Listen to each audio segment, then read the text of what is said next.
चलिए दोस्तों, आज का सेशन स्टार्ट करते हैं।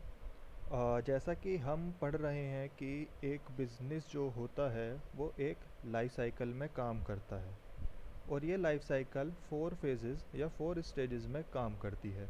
जो पहली स्टेज हमारी होती है वो स्टार्टअप की होती है। उसके बाद हमारी ग्रोथ की स्टेज होती है, फिर हमारी मैच्योरिटी की स्टेज होती है और उसके बाद हमारी जो स्टेज आती है वो डिक्लाइनिंग की स्टेज आती है और फिर दोबारा से रीबर्थ यानी कि स्टार्टअप की स्टेज में बिज़नेस काम करता है। तो दोस्तों, अभी तक हमने स्टेज 1 के बारे में हमारी पिछली वीडियो में जाना। हम स्टेज 2 के बारे में पढ़ रहे हैं और जिसमें हम ग्रोथ एंड एक्सपेंशन स्ट्रेटजीज़, मतलब कि इस स्टेज पे कौन कौन सी वो स्ट्रेटजीज़ होती हैं जो कंपनी अडॉप्ट करती हैं उसके बारे में हम पढ़ रहे हैं। तो अभी तक हमने ग्रोथ और एक्सपेंशन स्ट्रेटजी के बारे में पढ़ा है और हमने अपनी पिछली वीडियो में एनसफ प्रोडक्ट मॉडल समझा। एनसफ प्रोडक्ट मॉडल में दोस्तों हमने देखा कि कोई भी कंपनी अगर एक्सपेंड करना चाहती है तो उसके पास ये 4 तरीके होते हैं अपने बिज़नेस को ग्रो करने के लिए। जो मार्केट पेनिट्रेशन का तरीका होता है वो बहुत लो रिस्की होता है। न्यू प्रोडक्ट मतलब कि प्रोडक्ट डेवलपमेंट का जो आपका तरीका होता है वो थोड़ा सा मीडियम रिस्की होता है और उसके बाद जो आपका मार्केट डेवलपमेंट आता है वो भी थोड़ा मीडियम रिस्की होता है और जो डाइवर्सिफिकेशन का हमारा मेथड आता है वो थोड़ा हाई रिस्की हो जाता है। तो दोस्तों, डाइवर्सिफिकेशन अभी हमने समझ रहे थे, लेकिन ये एक तरीके से पूरा नहीं है क्योंकि कंपनी डाइवर्सिफिकेशन एक ब्रॉडर है, एक बहुत ज़्यादा ब्रॉड टर्म है। तो ये टर्म हम मर्जर एंड एक्विजिशन के थ्रू भी समझेंगे और इसे मर्जर एंड एक्विजिशन से लिंक करते हुए इसे और अच्छी तरीके से समझेंगे। तो चलिए दोस्तों, अब हम समझते हैं कि हमारी जो स्ट्रैटेजीज़ हैं उसमें दूसरी स्ट्रैटेजी जो आती है वो मर्जर और एक्विजिशन की आती है। अब ये दोस्तों, मर्जर एंड एक्विजिशन होता क्या है? एक्चुअल में मर्जर एंड एक्विजिशन क्या होता है दोस्तों? मर्जर का मतलब है कि दो कंपनियां, सपोज कीजिए कंपनी ए और कंपनी बी, वो कंपनियां अपने म्यूचुअल बेनिफिट के लिए, उन दोनों के म्यूचुअल बेनिफिट के लिए कम टुगेदर होती हैं। मतलब कि आ, मतलब आप कम टुगेदर होती हैं म्यूचुअल बेनिफिट के लिए और उससे अपना प्रॉफिट्स अर्न करती हैं। लेकिन इसमें दोनों कंपनी एग्जिस्ट करती हैं। पर दोस्तों, एक्विजिशन में क्या होता है? एक्विजिशन में दोस्तों जो कंपनी, सपोज कीजिए कंपनी ए है, वो कंपनी बी को एक्वायर कर लेती है पूरी तरीके से और उसका जो स्टेक होता है वो कंपनी ए का हो जाता है। तो चलिए दोस्तों, इसकी टर्म्स को थोड़ा और ब्रॉडर तरीके से समझते हैं मर्जर एंड एक्विजिशन की। तो दोस्तों, पहले जो हम मर्जर के टाइप के बारे में बात करेंगे कि ये कितने प्रकार का होता है और ये क्या होता है। दोस्तों, सबसे पहला जो हमारा मर्जर आता है वो आता है वर्टिकल मर्जर। वर्टिकल मर्जर में दोस्तों क्या होता है कि आपका जो आप इसे इसके थ्रू समझिए, एक तरीके से डाइवर्सिफिकेशन के थ्रू। दोस्तों, ये बहुत ज़्यादा डाइवर्सिफिकेशन जैसा होता है। मर्जर एंड एक्विजिशन का जो हमारा वर्टिकल मर्जर होता है वो एक डाइवर्सिफिकेशन जैसा होता है। अब ये कैसे होता है दोस्तों? दोस्तों, जो वर्टिकल मर्जर होता है उसमें आप आगे की तरफ या पीछे की तरफ अपनी सप्लाई चेन में चलते हैं। अब दोस्तों, हम बात करते हैं, यहाँ पे एक एग्जांपल लेते हैं। अब सपोज़ कीजिए दोस्तों, कोई कंपनी है अरविंद करके, अरविंद लिमिटेड करके एक कंपनी है। ये एनएससी में लिस्टेड है। दोस्तों, मैं आपको एकदम प्रैक्टिकल एग्जांपल दे रहा हूँ तो आप इससे बेहतर समझ पाएंगे। दोस्तों, अरविंद लिमिटेड एक कंपनी है जिसका ब्रांड आप में से शायद कुछ लोगों को मालूम हो और शायद कुछ लोगों को ना मालूम हो। तो उसके जो ब्रांड है दोस्तों, USPA, United States of polo association. जी हाँ दोस्तों, ये हमारी इंडियन कंपनी का ही ब्रांड है जो अरविंद है। दूसरा ब्रांड है दोस्तों कैल्विन क्लेन। जी हाँ दोस्तों, ये भी हमारी इंडियन कंपनी का ही ब्रांड है, जो कि है हमारी अरविंद लिमिटेड। तीसरी कंपनी आती है दोस्तों फ्लाइंग मशीन। चौथी कंपनी आती है दोस्तों टॉमी हिलफिगर। तो दोस्तों जी हाँ, ये चारों ब्रांड हमारी इंडियन कंपनी के ही हैं और वो है अरविंद लिमिटेड। अब दोस्तों हम बात करते हैं, अरविंद लिमिटेड सबसे ज़्यादा इसी तरह के मर्जर का यूज़ करता है मार्केट में ग्रो करने के लिए। दोस्तों अरविंद मैन्युफैक्चर करता है कपड़ा मैन्युफैक्चर करने के बाद वो जैसे अपना एक ब्रांड लगाता है, एक सिंबल, जैसे USPA या कैल्विन क्लेन या टॉमी हिलफिगर का जैसे उसने एक ब्रांड लगाया और वो डायरेक्ट ही आपका अपने शोरूम्स में बेच देता है।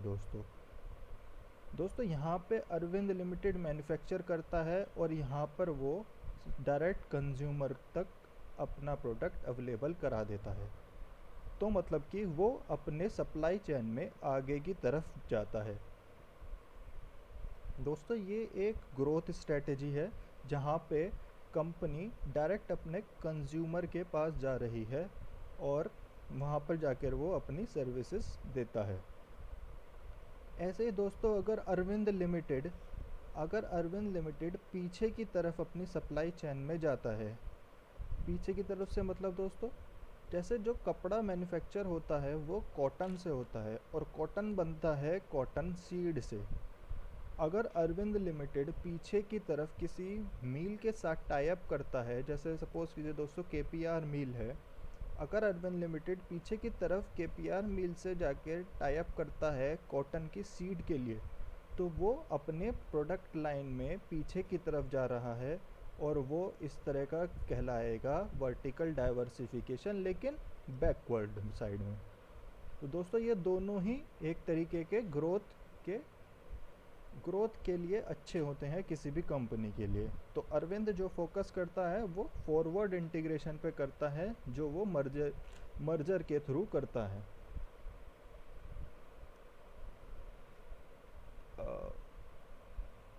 एक बार इसे दोस्तों पढ़ लेते हैं कि वर्टिकल मर्जर में हमने क्या लिखा है। Firm in the same industry merger with different stages of production like forward or backward integration, supplier और distribution channel। सप्लायर मतलब अपने आप पीछे की तरफ अपने सप्लाई चेन में चले गए हैं और डिस्ट्रीब्यूशन मतलब आप अपने सप्लाई चेन के चैनल में आगे की तरफ जा रहे हैं। इसका जो ऑब्जेक्टिव होता है दोस्तों वो इंक्रीज़ करना सिनर्जी और ये वगैरह जो भी है। मतलब सिनर्जीज़ क्या होती है दोस्तों, एक तरीके से हम समझ लेते हैं। सिनर्जी मतलब कि आप कोई बिज़नेस कर रहे हैं और आपकी वैल्यू 1 है। अगर आप उस बिज़नेस में किसी दूसरे बिज़नेस के साथ मर्ज होते हैं तो आप उसकी वैल्यू अगर 1 है तो आप दोनों की जो मिलके वैल्यू होगी वो 1 + 1 3 होगी। ये सिनर्जी होती है दोस्तों। ठीक है दोस्तों, उसके बाद अगला हम बात करते हैं हॉरिजॉन्टल मर्जर की। हॉरिजॉन्टल मर्जर में क्या होता है दोस्तों कि हॉरिजॉन्टल मर्जर में आप अपने कॉम्पिटिटर की साइड में, आप अपने कंपटीशन की साइड में ही मर्ज होते हैं। जैसे इसका एक एग्जांपल है दोस्तों, अभी रिसेंट जो मर्जर हुआ था वो वोडाफोन और आइडिया का हुआ था। दोनों सेम लाइन में थे और दोनों ने आपस में मर्ज हुए हैं और customer to serve the customer. दोस्तों ये मर्जर एक पहले भी हुआ था, ING विजया बैंक का भी ये मर्जर हुआ था। तो दोस्तों एक ये मर्जर हुआ था ब्रुक बॉन्ड एंड लिप्टन का। ये भी इस टाइप का ही मर्जर होता है कि आपका हॉरिजॉन्टल मर्जर होता है जिसमें आप सेम कंपटीशन लाइन में दोनों कंपनी आपस में आकर अपना सर्व करती हैं। तीसरा जो हम बात करते हैं दोस्तों वो होता है कोजेनेरिक मर्जर। कोजेनेरिक मर्जर में क्या होता है दोस्तों, इसमें आप अपना जैसे सपोज़ किसी हम एक एग्ज़ाम्पल के थ्रू से समझते हैं। ये मैंने डाइवर्समेंट में भी ये एग्ज़ाम्पल दिया था कि अगर कोई कंपनी रेफ्रिजरेटर मैन्युफैक्चर करती है और वो किसी होम अप्लायंसेस वाली कंपनी के साथ मर्ज होती है तो ये एक कोजेनेरिक मर्जर होता है। मतलब कि आप एक अपना आपकी जो मार्केट है वो बहुत नैरो है और आप किसी ब्रॉडर मार्केट में अपने प्रोडक्ट को शोकेस करते हो। ये हमारा कोजेनरिक मर्जर होता है। अगला जो मर्जर की हम बात करेंगे दोस्तों वो होता है हमारा कॉन्ग्लोमरेट मर्जर। इस मर्जर में क्या होता है दोस्तों, इसमें आप अपना जो बिज़नेस है वो बिल्कुल ही एकदम नया प्रोडक्ट होता है और एकदम बिल्कुल नई मार्केट में होता है। जैसे दोस्तों अगर हम बात करें तो आईटीसी का जो बिज़नेस है वो एक पूरा कॉन्ग्लोमरेट बिज़नेस है। आईटीसी आपका पेपर में भी है, एफएमसीजी में भी है, आईटीसी आपका होटल इंडस्ट्री में भी है और आईटीसी आपका सिगरेट इंडस्ट्री में भी है। तो दोस्तों सारे बिज़नेस एक दूसरे से अलग हैं। ये हमारा एक तरीके का कॉन्ग्लोमरेट मर्जर होता है जिसमें आप एक कंपनी है और आप दूसरा मतलब ऐसा बिजनेस में एंटर करते हैं जो आपके करंट बिजनेस से या करंट प्रोडक्ट लाइन से टोटली डिफरेंट होता है। अब दोस्तों बात करते हैं एक्विजिशन की।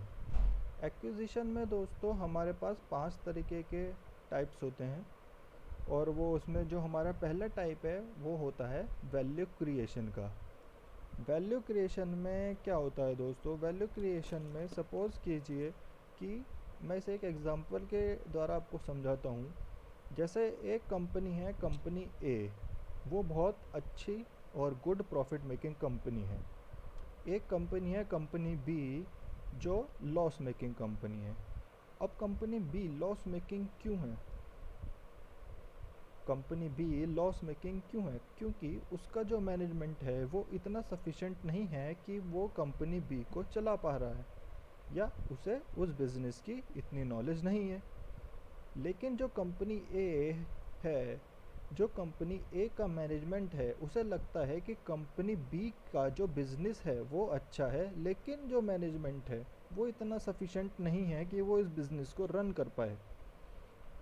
लेकिन कंपनी बी का बिज़नेस अच्छा है तो कंपनी ए को उसमें कुछ वैल्यू दिखती है। तो दोस्तों जब कंपनी ए कंपनी बी को इस पर्पस से एक्वायर करती है कि बिज़नेस अच्छा है और आगे आने वाले फ्यूचर में वो अच्छा ग्रो करेगा, लेकिन बिकॉज ऑफ मैनेजमेंट वो अच्छा नहीं कर पा रहा है, तो इस टाइप का जो एक्विजिशन होता है उसे हम बोलते हैं वैल्यू क्रिएटिंग एक्विजिशन। ठीक है दोस्तों, और दूसरा जो हमारा एक्विजिशन आता है वो आता है कंसोलिडेटिंग का। इस टाइप के एक्विजिशन में क्या होता है दोस्तों कि आपका जो प्रोडक्ट की डिमांड है वो मार्केट में बहुत कम है। आपका जो प्रोडक्ट है वो मार्केट में कम है लेकिन मार्केट में सप्लाई बहुत ज़्यादा है। सप्लाई ज़्यादा होने की वजह से वहाँ पर एक प्राइस वॉर छिड़ जाएगा दोस्तों।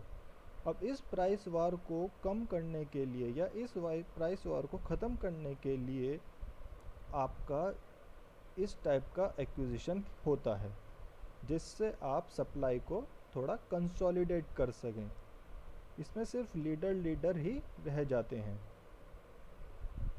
तीसरे टाइप का जो हमारा एक्विजिशन होता है वो होता है हमारा एक्सेलरेटिंग एक्विजिशन। दोस्तों एक्सेलरेटिंग एक्विजिशन को भी हम एक एग्जांपल के थ्रू समझते हैं। सपोज़ कीजिए अभी रिसेंट में आई थिंक 2018 में जायडस वेलनेस नाम से एक कंपनी है, आपने सुना भी होगा उसका नाम जायडस वेलनेस, जो आपका एवरयूथ का प्रोडक्ट है। एवरयूथ है आपका, शुगर फ्री है आपका, न्यूट्री का है, ये सब प्रोडक्ट जायडस वेलनेस के हैं। तो दोस्तों 2018 में जायडस वेलनेस हैंस लिमिटेड के साथ जायडस वेलनेस हैंस लिमिटेड को एक्वायर करती है। हैंस लिमिटेड के क्या क्या प्रोडक्ट है दोस्तों, नाइसिल हैंस लिमिटेड का है, कॉम्प्लान हैंस लिमिटेड का है, आपका ग्लूकोन डी हैंस लिमिटेड का है। तो जब जायडस वेलनेस इस पर्पस से कि उसका मार्केट में एक ग्रोथ मतलब मार्केट में उसकी सेल अच्छी खासी बढ़े, अपने बिजनेस को एक थोड़ा सा बूस्ट देने के लिए दोस्तों जब ये कंपनी दूसरी कंपनी के साथ एक्वायर करती है तो इसे बोलते हैं हम एक्सेलरेटिंग एक्विजिशन। चौथा हम बात करते हैं दोस्तों रिसोर्स एक्वायरिंग की। ये जो एक्विजिशन होता है दोस्तों इसे हम एक एग्जांपल से समझने की कोशिश करते हैं। जैसे सपोज़ कीजिए ये वाला जो एक्विजिशन होता है रिसोर्स एक्वायरिंग का, ये आईटी इंडस्ट्री में बहुत ज़्यादा देखा गया है। आईटी इंडस्ट्री में सपोज़ कीजिए कोई कंपनी है, उसने कुछ एक ऐसा इंटेलेक्चुअल प्रॉपर्टी डेवलप किया है, जो एक ऐसा इंटेलेक्चुअल प्रॉपर्टी डेवलप किया है जिसे बनाने की कॉस्ट बहुत ज़्यादा है। तो बड़ी कंपनी जो सपोज़ कीजिए दो कंपनी है ए एंड बी, बी ने कोई ऐसा इंटेलेक्चुअल प्रॉपर्टी डेवलप की है जिसे, या कोई एक ऐसा सॉफ्टवेयर डेवलप किया है जिसे बनाने के लिए ए को बहुत ज़्यादा कॉस्ट देनी पड़ेगी। ये हो सकता है ए उसे बना भी ना पाए क्योंकि वो एक इंटेलेक्चुअल टाइप की प्रॉपर्टी है। तो ए लिमिटेड उस बी लिमिटेड को एक्वायर कर लेती है उस इंटेलेक्चुअल के लिए। इस टाइप का जो एक्विजिशन होता है इसे बोलते हैं रिसोर्स एक्वायरिंग। और जो हमारा लास्ट टाइप का एक्विजिशन होता है वो होता है हमारा स्पेकुलेटिंग। स्पेकुलेटिंग में क्या होता है दोस्तों कि एक कंपनी है वो सिर्फ एक छोटी कंपनी के कुछ मार्जिन्स को देखकर या कुछ प्रॉफिट्स को देखकर ये एक्सपेक्ट करती है कि आगे आने वाले फ्यूचर में ये कंपनी कुछ अच्छा कैश जनरेट कर कर उसे देगी। तो इस पर्पस से जो एक्विजिशन किया जाता है उसे हम स्पेकुलेटिंग एक्विजिशन बोलते हैं। ये तो बात रही दोस्तों हमारी मर्जर और एक्विजिशन की। अब बात करते हैं हम हमारे अगले हमारा जो अगली स्ट्रेटजी होती है ग्रोथ एंड एक्सपेंशन में, वो होती है हमारी स्ट्रेटजिक अलायंसेस की। तो दोस्तों स्ट्रेटजिक अलायंसेस क्या होता है और ये कितने प्रकार का होता है, आइए इसे समझने की कोशिश करते हैं। तो स्ट्रेटजिक अलायंसेस हमारा जो होता है वो 3 प्रकार से हो सकता है: जॉइंट वेंचर, इक्विटी स्ट्रेटजिक और नॉन इक्विटी स्ट्रेटजिक। दोस्तों जॉइंट वेंचर में क्या होता है, जॉइंट वेंचर में हमारी दो कंपनी होती है। इसे हम एक एग्जांपल के थ्रू समझते हैं दोस्तों। 2016 में जो अल्फ़ाबेट है, मतलब गूगल की जो पेरेंट कंपनी है अल्फ़ाबेट, वो गैलेक्सो स्मिथ के लाइन के साथ जो एक फार्मा की कंपनी है उसके साथ जॉइंट वेंचर करती है और उन्होंने एक कंपनी बनाई गलवानी बायो इलेक्ट्रॉनिक्स। दोस्तों गलवानी बायो इलेक्ट्रॉनिक्स एक कंपनी थी जो आपको इन कंप्यूटर की रेज या जो सिग्नल्स होते हैं इलेक्ट्रिक फ़ोन्स में, उससे जो होने वाले हार्म्स हैं उस पर रिसर्च करने के लिए, मतलब उनसे डील करने के लिए उन्होंने एक गलवानी बायो इलेक्ट्रॉनिक्स नाम से एक कंपनी बनाई। तो ये एक तरह का जॉइंट वेंचर हो गया। दूसरा बात करते हैं हम इक्विटी स्ट्रेटजिक की। इक्विटी स्ट्रेटजिक मतलब कि दोस्तों सपोज़ कीजिए, जैसे हम एक एग्जांपल से समझते हैं कि जैसे टेस्ला है। तो दोस्तों टेस्ला इलेक्ट्रॉनिक कार पे काम करता है। टेस्ला चाहता है कि बाज़ार में इलेक्ट्रॉनिक गाड़ियाँ आएँ। अब इलेक्ट्रॉनिक गाड़ियों के लिए उसे टेस्ला को इलेक्ट्रॉनिक बैटरीज चाहिए, लिथियम आयन की उन्हें बैटरी चाहिए। तो दोस्तों टेस्ला क्या करता है, वो पैनासोनिक कंपनी को अप्रोच करता है और उसमें एक मेजर इक्विटी स्टेक ले लेता है। और जो मतलब कि अब पैनासोनिक कंपनी के पास इतना फंड नहीं है कि वो अपना प्लांट डाल के इलेक्ट्रॉनिक बैटरी बना सके। तो टेस्ला पैनासोनिक को फंड देता है इक्विटी के थ्रू, जिससे कि पैनासोनिक अपना एक प्लांट डालता है और वो इलेक्ट्रॉनिक की बैटरी पे काम करता है। तो दोस्तों इससे टेस्ला को भी फ़ायदा होगा क्योंकि टेस्ला खुद मैन्युफैक्चरिंग एक तरीके से कर पा रहा है इलेक्ट्रॉनिक बैटरीज़ की, और दोस्तों पैनासोनिक को तो एक कॉन्ट्रैक्ट मिल ही गया मेजर। और तीसरा जो हमारा होता है दोस्तों वो होता है नॉन इक्विटी। इसमें कोई कंपनी आपस में एक दूसरे की इक्विटी नहीं शेयर करते, वे सिर्फ एक अपने रिसोर्सेज को शेयर करते हैं। जैसे दोस्तों हमने ऊपर जॉइंट वेंचर वाले एग्जांपल में बात करी गलवानी बायो इलेक्ट्रॉनिक्स की, जो अल्फ़ाबेट और गैलेक्सो स्मिथ के लाइन दोनों कंपनी ने मिलके एक कंपनी बनाई है। तो दोस्तों यहाँ पे अगर हम नॉन इक्विटी स्ट्रेटजिक में जाते हैं तो यहाँ पर वो गलवानी बायो इलेक्ट्रॉनिक्स पे काम नहीं करेंगे। वो दोनों अपने अपने रिसोर्सेज को आपस में पूल करेंगे और एक एग्रीमेंट के अंदर रहते हुए वो इस टाइप का रिसर्च और डेवलपमेंट करेंगे। तो दोस्तों स्ट्रेटजिक अलायंसेस हम करते क्यों हैं, तो उसका हमारा मेन पर्पस रहता है कि हमें इकोनॉमी ऑफ स्केल बढ़ाने हैं। इकोनॉमी ऑफ स्केल मतलब कि मैं कम कॉस्ट पे अपना ज़्यादा से ज़्यादा, मतलब कि जो मेरी फिक्स्ड कॉस्ट है वो अच्छी खासी 100% यूटिलाइज हो सके। दूसरा, मैं अपना रिस्क डिवाइड करना चाहता हूँ, मतलब कि मुझे कोई बिज़नेस अच्छा लग रहा है लेकिन उसमें रिस्क है, तो मैं कोई पार्टनर ढूंढ के अपना रिस्क को मिटिगेट या थोड़ा डाइवर्सिफाई करना चाहता हूँ। या मैं नई मार्केट में एंट्री करना चाहता हूँ, जैसे टेस्ला मार्केट में एंट्री करता है बैटरी की, पैनासोनिक के थ्रू। और जैसे कि टू ओवरकम द कंपटीशन, यानी कि मैं अपना कंपटीशन जो है वो बहुत कम करना चाहता हूँ, मैं अपने कंपटीशन को कम करना चाहता हूँ, कंपटीशन से एक तरीके से बचना चाहता हूँ या अपना कंपटीशन एंड करना चाहता हूँ, इसलिए भी हम स्ट्रेटजिक एनालिसिस करते हैं। तो दोस्तों ये तो बात रही कि हमारी ग्रोथ एंड एक्सपेंशन स्ट्रेटजीज़ की, जो इस लाइफ साइकिल में होती है। दोस्तों यहाँ तक हमारी फ़ेज़ 2 ख़त्म हो जाती है। अब दोस्तों अगले वीडियो में हम बात करेंगे कि मैच्योरिटी फेज़ में क्या होता है और स्टेबिलिटी स्ट्रेटजी क्या होती हैं। तब तक के लिए दोस्तों अपना ध्यान रखें।